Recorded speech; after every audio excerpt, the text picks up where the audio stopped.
La rédaction vous présente ici son dossier audio Conscience collective, accompagné de l'édito du rédacteur en chef Sébastien Lilly. Bon voyage et belle découverte à vous.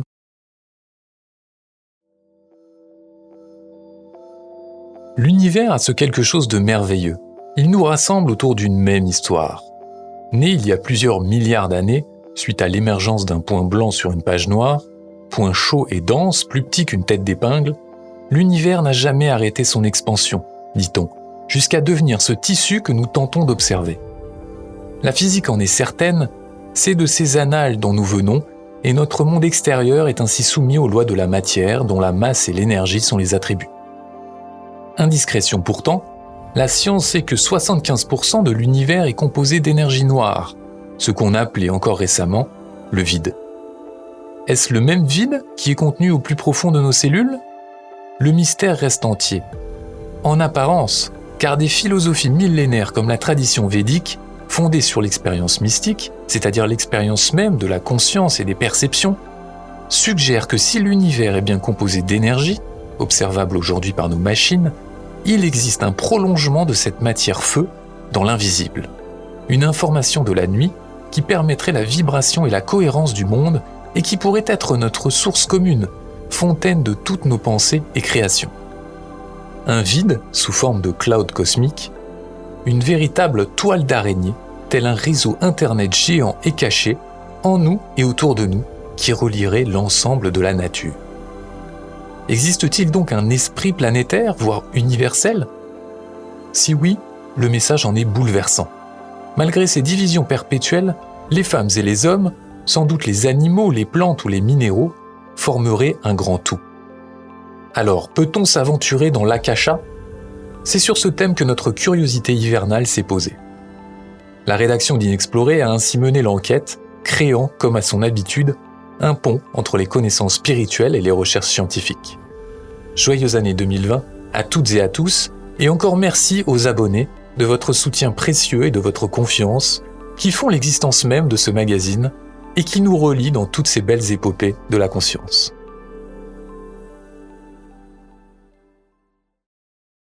Conscience collective. Sommes-nous réunis autour d'un grand esprit ? Souvent appelé mémoire akashique, le concept d'une conscience collective rôde autour de nous depuis des millénaires déjà et pose d'immenses questions. Est-ce une des explications de nos histoires et aspirations communes ? Quels effets aurait cette conscience dans la matière et dans nos cœurs ? Sommes-nous tous reliés ? L'invisible dévoile alors une autre facette, et les prières, les rêves ou les égrégores deviennent des clés pour se connecter à l'âme du monde.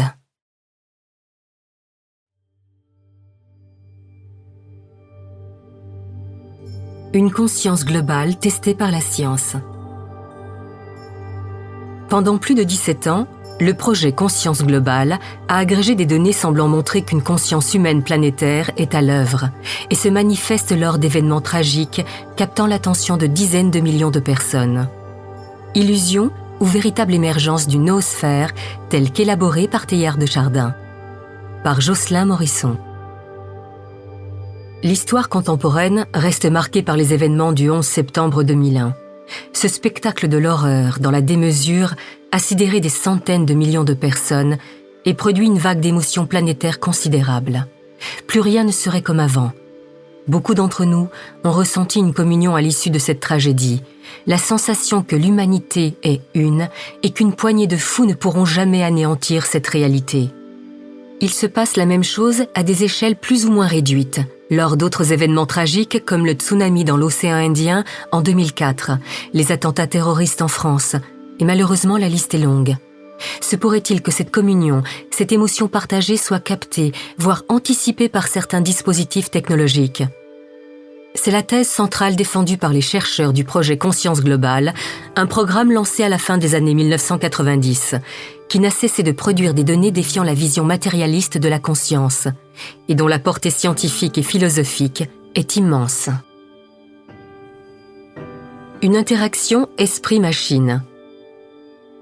Le dispositif dont il est question dans ce programme se compose d'un réseau de machines réparties à la surface de la planète. Ces machines sont des générateurs de nombres aléatoires, GNA, qui simulent plusieurs centaines de lancers à pile ou face par seconde et produisent des séries de 0 et de 1 au hasard, de sorte que leur répartition sera équivalente sur une durée suffisamment longue. Comment comprendre alors que la ligne qui traduit cette répartition à 50-50 est déviée de façon nette pendant toute la durée des événements du 11 septembre 2001 ? Et même qu'elle ait commencé à dévier juste avant, produisant finalement une courbe dont les statistiques nous disent qu'elle a une chance sur plusieurs milliards d'être due au hasard. Les analyses montrent que la déviation a commencé juste avant et a persisté pendant 50 heures après le début des attaques, avant de reprendre une allure normale. C'est l'événement qui a produit la plus forte déviation sur l'ensemble du réseau. Et il est tentant d'estimer que c'est aussi celui qui a suscité la plus forte vague d'émotions dans l'histoire récente. Ainsi, la corrélation entre les deux révélerait une logique sous-jacente, bien que les débats restent ouverts sur la façon d'interpréter ces observations. Est-ce la manifestation d'une conscience collective, d'un inconscient collectif, ou encore un effet de l'intention des chercheurs ? Il faut remonter à l'origine de ces recherches pour tenter de comprendre ce qui se passe ici et quelles en sont les implications. Au début des années 1990, les chercheurs américains Brenda Dunn, Robert Jahn et Roger Nelson ont tiré profit des progrès technologiques qui permettaient de miniaturiser les GNA de l'époque pour les sortir de leur laboratoire de l'université de Princeton. Des travaux préliminaires avaient en effet permis de montrer une interaction esprit-machine dans des expériences qui consistaient pour des volontaires à tenter de dévier la ligne du hasard produite par des GNA. Effet de conscience de groupe. Nous avions une mission d'ingénierie, explique Roger Nelson, qui consistait à montrer si la conscience humaine dans certains états particuliers pouvait affecter des équipements électroniques sensibles. Il faut préciser ici que les générateurs aléatoires vrais reposent sur des processus de désintégration d'atomes, un phénomène quantique purement imprévisible. Compte tenu de ce contexte, poursuit Roger Nelson, nous faisions un travail de précision et d'évaluation extrêmement rigoureux. Finalement, nous avons conçu plusieurs expériences uniques qui portaient sur les mêmes questions en utilisant des systèmes électroniques, mécaniques, hydrodynamiques et thermodynamiques. Certaines de ces expériences étaient si belles qu'elles mériteraient une place dans des musées. Mais cet aspect visait à créer les conditions favorables aux tâches impossibles que nous demandions à nos sujets. Nous voulions créer le cadre pour l'expression d'une conscience créative et montrer les subtilités des interactions entre l'intention et ses effets dans le monde matériel. Quand ces machines ont pu être sorties du laboratoire, les chercheurs ont voulu tester les effets d'une conscience de groupe. La question était de savoir si les GNA pouvaient être influencés par la seule attention et non par l'intention, et s'il pouvait y avoir un effet de groupe comme s'il existait un champ de conscience collective au sein d'une assemblée donnée. Ils ont alors emmené leurs machines dans des concerts, des cérémonies religieuses, des événements sportifs, etc. Le protocole était simple, précise Roger Nelson. Nous notions les moments ou périodes pendant lesquels nous estimions que des pensées ou des émotions cohérentes, en résonance, pouvaient se produire parmi les personnes présentes, et nous regardions ensuite les données pour les analyser. L'idée était qu'une déviation serait observée pendant ces périodes sans intention particulière de la part des participants. Une influence non locale. De fait, les dizaines d'expériences réalisées dans ces contextes ont permis de montrer qu'une déviation apparaissait comme sous l'effet d'une conscience de groupe. Les résultats les plus significatifs correspondaient à des situations dans lesquelles un élément rituel ou sacré était présent, comme des cérémonies religieuses, des méditations collectives ou des rassemblements sur des sites sacrés. Ce point n'est pas sans évoquer la puissance de la prière et de l'intention. Il faut souligner que cette confiance dans le fait qu'un effet est bien présent repose sur l'utilisation d'outils statistiques standards. Une étape supplémentaire a été franchie lorsqu'il a été supposé que les machines n'avaient pas besoin d'être à proximité des groupes étudiés, puisqu'on envisageait un effet non local. Ainsi, au cours du verdict du procès d'O.J. Simpson en octobre 1995, le chercheur Dean Radin a examiné les données de 5 GNA répartis en différents endroits des États-Unis. Et Roger Nelson a de son côté étudié les résultats de 12 appareils répartis en Europe lors des funérailles de Lady Diana en septembre 1997. Les deux événements mobilisaient en effet l'attention de dizaines de millions de personnes, et il se trouve que la déviation cumulée des courbes des GNA a atteint son maximum lors des instants jugés comme étant les climax respectifs des deux événements. Il a alors été décidé d'installer un réseau de GNA réparti en plusieurs endroits de la planète pour enregistrer en continu les données afin de tester l'hypothèse d'une conscience globale réagissant aux événements planétaires comme le faisaient les consciences de groupe lors d'événements plus ciblés. C'est ainsi qu'est né le Global Consciousness Project, GCP ou Projet Conscience Globale, à la fin de l'année 1997. Le réseau Internet permettait alors de rapatrier les données produites et de les centraliser sur un serveur de Princeton en vue d'une analyse globale. Plus de 500 événements planétaires. Chaque seconde, 200 bits d'informations sont produits par chaque GNA au sein d'un réseau constitué de 70 machines permettant d'enregistrer, selon les chercheurs, un véritable électrogaiagramme de la planète. 2 de ces dispositifs se trouvent en France.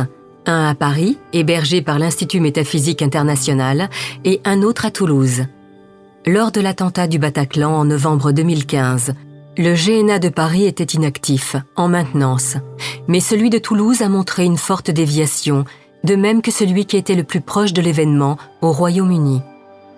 L'interprétation du chercheur Brian Williams souligne donc qu'un effet de conscience de groupe peut être plus marqué localement. Quelques mois auparavant, Paris avait été endeuillé par l'attaque meurtrière à la rédaction de Charlie Hebdo.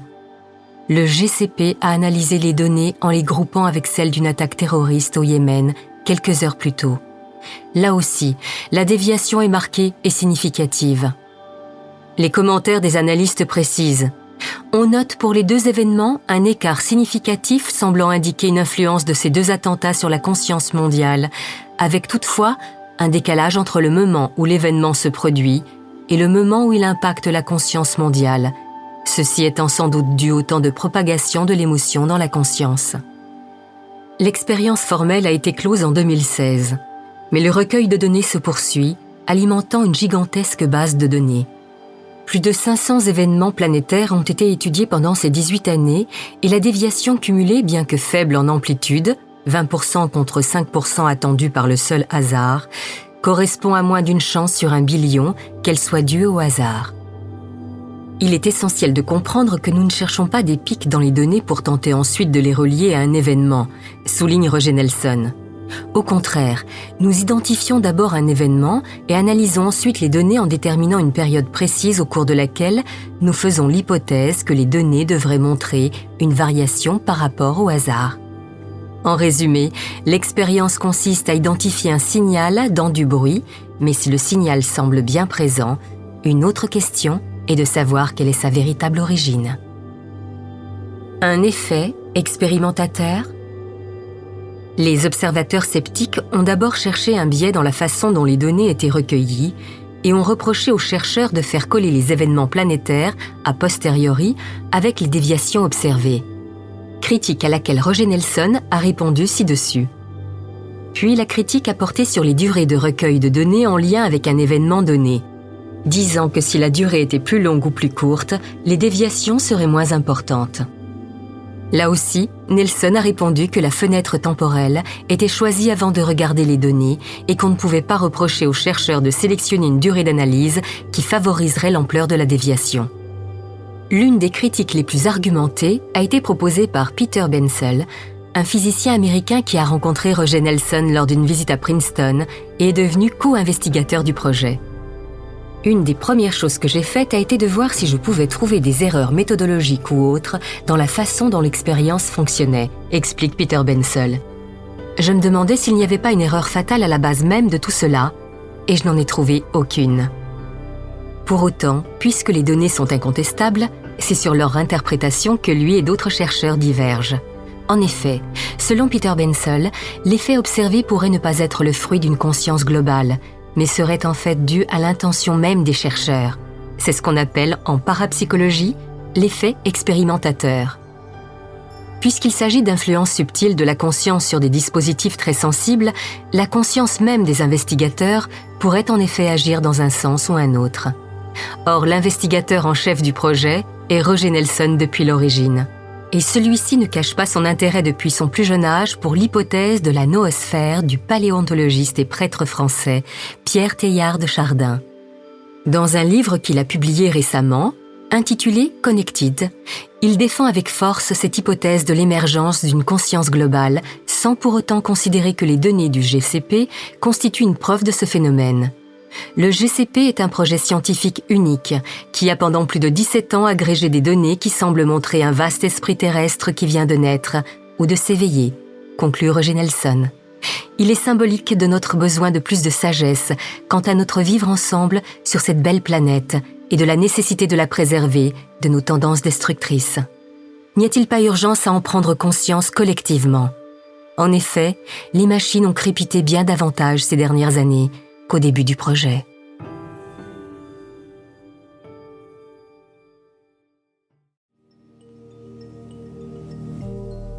Des prières à l'effet Maharishi. De l'effet Maharishi, la probabilité d'un chant unifié, à des témoignages de pratiquants de méditation collective pour la paix, un réel changement de conscience serait-il envisageable ? Nous rassembler pour le convoquer créerait-il l'émergence d'une nouvelle conscience ? Par Catherine Maillard. De tout temps, les hommes se sont rassemblés afin de demander une protection pour eux et leur communauté, ou encore pour tenter d'influer sur leur sort. Aujourd'hui, face à de nouvelles menaces collectives, que ce soit la déforestation en Amazonie, la perspective d'effondrement imminent ou encore l'incendie de la cathédrale Notre-Dame de Paris, émergent sur la toile d'innombrables élans à méditer ensemble, y compris virtuellement. Quel est le véritable impact de ces propositions ? Se rassembler pour la paix. Nous sommes au début des années 1980, au cœur du conflit israélo-libanais. Dans le plus grand secret, ont lieu d'étonnantes recherches portant sur un petit groupe de personnes formées à la méditation transcendantale, avec comme objectif cultiver ensemble un sentiment de paix.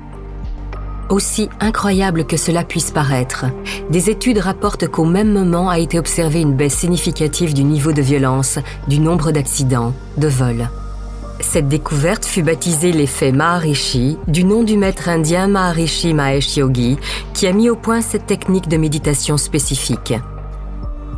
Ce dernier s'était déjà distingué à de nombreuses reprises par son ambition à vouloir changer le monde. Comment ?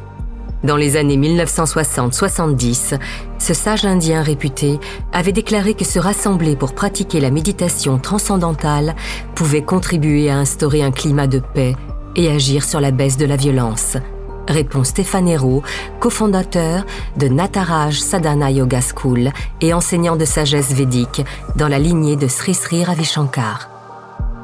Que se cache-t-il exactement derrière ce phénomène ? Comme stipulé dans le programme de méditation transcendantale, l'effet Maharishi se définirait comme une influence d'harmonie et de progrès, s'exerçant sur un groupe social donné, lorsqu'une fraction de la population pratique la technologie du chant unifié de Maharishi. Ce phénomène induit qu'il serait possible de provoquer un changement de société vers davantage de paix, dès lors que des personnes se rassembleraient pour la convoquer. Une vision partagée par Greg Braden, auteur conférencier dont les recherches portent sur l'alliance de la science et de la spiritualité. Des études scientifiques effectuées dans le cadre de l'International Peace Project in the Middle East, ont démontré que si les membres d'un groupe partagent une expérience de conscience, les effets peuvent s'étendre en dehors du groupe et même de l'édifice où les personnes sont rassemblées. Par ailleurs, il a été possible de déterminer le nombre minimal de personnes requis pour que l'effet s'amorce, soit 1% d'une population. En effet, plus il y a de gens qui participent, plus le résultat est marqué. C'est exponentiel, notifie notre expert. Un champ unifié ? Et s'il existait un champ d'énergie reliant toutes choses ? Selon le physicien américain John Englin, professeur de physique à la Maharishi International University, auteur d'une théorie unifiée du champ quantique, la grande portée de ces expériences ne peut s'expliquer que par l'existence d'un champ unifié de toutes les lois de la nature. Des propos qui rejoignent ceux de Greg Braden, développant l'hypothèse selon laquelle les sentiments des humains et notamment le champ magnétique généré par le cœur quand il éprouve certaines émotions s'étendent au-delà de notre corps, à tel point qu'ils sont détectables par des satellites. Des études à ce sujet ont été réalisées par l'Institut HeartMath, organisme de recherche et d'éducation portant sur l'intelligence du cœur et les liens singuliers entre ce dernier et le champ magnétique. Leur conclusion, d'après le conférencier: lorsqu'un groupe de personnes se réunirait pour créer une émotion de calme, de paix dans leur cœur. Celle-ci serait capable d'influencer le champ magnétique qui maintient la vie sur Terre.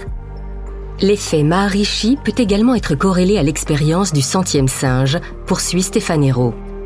Il s'agit de recherches menées par une équipe de scientifiques au Japon sur le macaque Fuskata. Leurs observations portaient sur l'étrange propagation d'une habitude innovante, à savoir laver une pomme de terre dans l'eau à des colonies entières de singes sur d'autres îles, et ce de façon inexpliquée et simultanée. Ils ont établi que le point de bascule avait eu lieu dès lors qu'un énième singe de l'île avait adopté cette pratique, soit le 100e. Les scientifiques ont ainsi émis l'hypothèse selon laquelle chaque espèce serait reliée à une grille de conscience et un réseau spécifique. Dès lors que l'un d'eux initierait un comportement pour mieux s'adapter à l'environnement, qui serait repris par l'ensemble, un nombre suffisant d'individus touchés permettrait l'adoption d'un nouveau rite collectif. Un principe qui vaut également pour l'espèce humaine. Nous ferions partie du même champ, commente Stefanero. Un champ de conscience unifié, avec son potentiel de possibilités auquel chaque espèce aurait accès. Une hypothèse qui rejoint le pressentiment du sage indien Maharishi, poursuivant son but de faire méditer un nombre suffisant de personnes pour créer un collectif et générer un égrégore de paix se manifestant dans le réel. Des sagesses ancestrales à la toile. Si la science a commencé à l'étudier récemment, en réalité cette pratique date de la nuit des temps. Les chamans mayas, les Celtes, les Égyptiens, les chrétiens, toutes les grandes traditions connaissent ce principe rendu hermétique en usant de métaphores, soulève Stefanero. L'une des paraboles illustrant l'effet Maharishi pourrait être celle du pouvoir du grain de sénévé, auquel fait référence Greg Braden pour étayer sa réflexion, citant Jésus.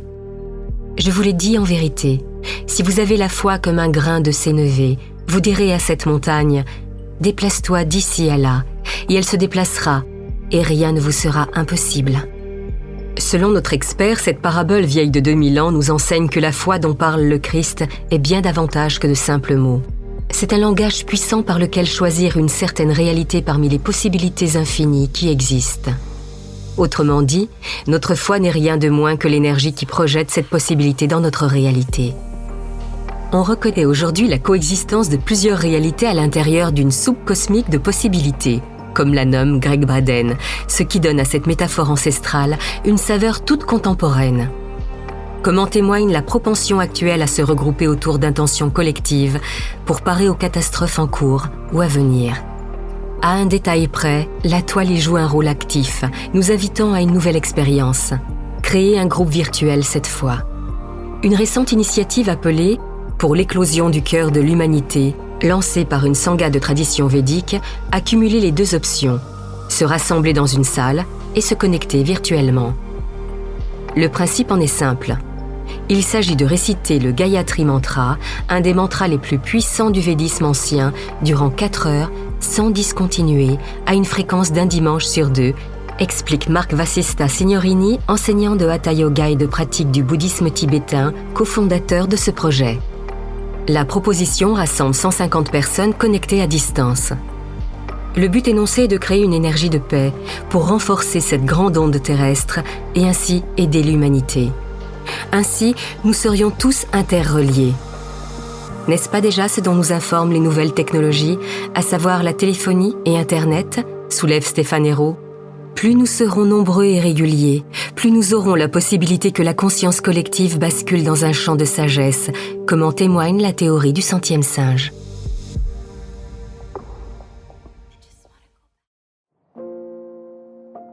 Un savoir universel qui devient matière.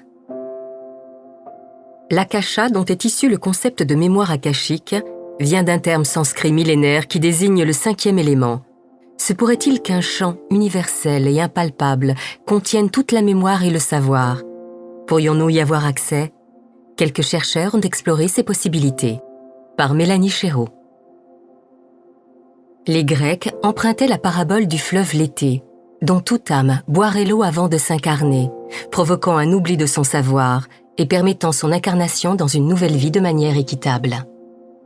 Autant l'oubli semble universel et humain, autant la connaissance pourrait se trouver quelque part, comme stocké sur un réseau Internet du cosmos, un Wikipédia immense qui aurait en mémoire chaque vie, chaque incarnation depuis la nuit des temps, ainsi que la genèse de toute chose. Platon décrivait un royaume des formes et des idées, véritable siège de l'âme qui comporterait tout le savoir.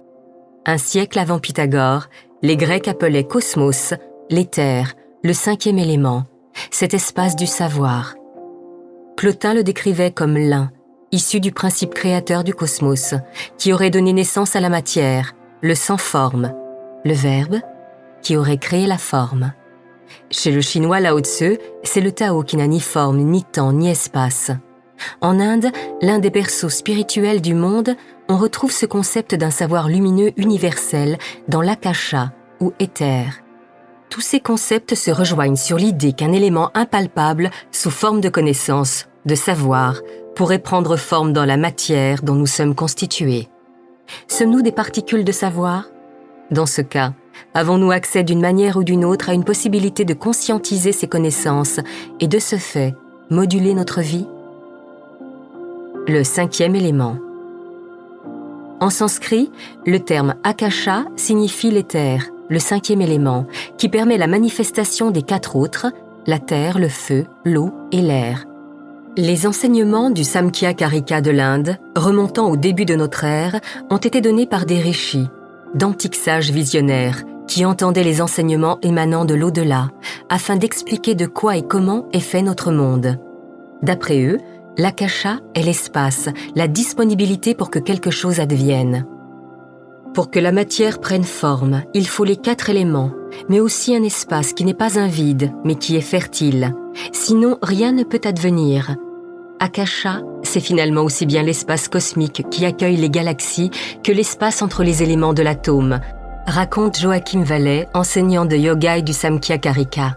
Alors, l'akasha serait partout, entre les planètes de l'univers, mais aussi à l'intérieur des atomes et entre les atomes qui font la matière. C'est le vide quantique. Cela nous constituerait également, puisque nous sommes faits des quatre éléments, d'atomes et donc de ce cinquième élément. Ce vide quantique contiendrait alors la mémoire de ce qui advient et de ce qui est constitué. Nos mémoires sont là, dans cet espace de notre matière corporelle, et elles sont de ce fait accessibles. Il est théoriquement possible de voyager n'importe où, à l'écoute de n'importe quelle mémoire du monde. À partir de moi, de la matière de mon corps, en tournant l'organe mental vers l'intérieur, c'est parti, vers n'importe où, s'amuse Joachim Vallée. Il suffirait donc de suivre cette trame qui se déploie là où il y a de l'espace dans le cosmos et à l'intérieur de la matière. Joachim Vallée précise « Penser que ce soit dans le niveau de conscience du rêve ou de la veille, c'est volontairement ou involontairement un voyage dans les mémoires. Il ne peut en être autrement. La pensée est voyage, elle est imaginaire. » Pour ce spécialiste, le terme même de mémoire akashique est un pléonasme et un néologisme. Cet akasha constitutif crée l'ego, et donc nos conditionnements et notre manque de liberté en quelque sorte, mais aussi nos meilleurs réflexes de survie. De là à imaginer que visiter ces mémoires nous libérerait, il n'y a qu'un pas. Le voyage dans la mémoire du temps. Ce n'est pas le voyageur astral Daniel Meuroy, médium et spécialiste de ce qu'il nomme les annales akashiques, qui dirait le contraire. Habitué à visiter les mémoires du temps, lui aussi rappelle leurs origines conceptualisées dans l'Inde antique. Akasha, qui selon lui veut dire « ciel lumineux » ou la lumière immanente imprégnant les mondes, est le quatrième état de la matière, après les états liquides, solides et gazeux. À partir du moment où on accepte le principe selon lequel la matière tire en grande partie son origine de l'akasha, il devient alors facile d'admettre que tout ce qui existe dans notre univers soit une mémoire, analyse Daniel Meuroy, qui relève l'importance de la notion de mémoire des objets, comme l'eau. Toutes nos vies, tous les événements auraient pour support de mémoire l'akasha. Pour lui, cette dernière serait une matière intelligente, constituant globalement une sorte de plaque sensible de l'univers. Une substance tellement subtile et omniprésente que tout ce qui advient, quelque part, en n'importe quel endroit de ce qui existe, s'y imprègne automatiquement. Merci de nous écouter. Nous espérons que cet épisode vous a plu et vous inspirera. Découvrez la suite de ce dossier audio dans les épisodes suivants, disponibles en intégralité pour nos abonnés sur Inexploré Digital. Et surtout, n'hésitez pas à partager autour de vous nos contenus. À bientôt.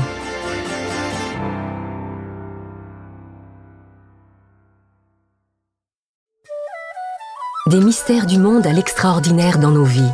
Inexploré propose des enquêtes, des expertises et des articles pratiques pour permettre à chacun d'ouvrir son esprit, afin de se mettre en route sur les chemins de la sagesse et du bonheur. Abonnez-vous pour aller plus loin, soutenez-nous et profitez de toutes les versions longues de nos contenus sur Inexploré Digital. À bientôt.